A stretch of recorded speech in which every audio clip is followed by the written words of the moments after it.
ميرا ستور مش بتهزر. تعالوا شوفوا القطعه الجامده دي. بصوا الشياكه، بصوا الاناقه، وبصوا الشياكه. عشاق التميز، عشاق الناس اللي بتحب تلبس الحاجه الفضفاضه المريحه الواسعه، اللي انا منكم صراحه.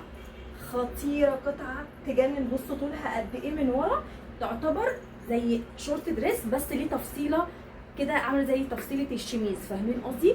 بصوا الجزء الابيض والتفصيله اللي فيه، الشغل اللي فيه، مع اللون الكافيه اللي هو اخد نص الصدر مع الظهر. بصوا تجنن تجنن من هنا لبكره. طبعا لبست عليه سويت بانس زي ما انتم شايفين باللون الابيض. ممكن تلبسي بوي فريند جينز، ممكن تلبسي برضو وايد ليج لو انت تحبي تلبسي واسع على واسع.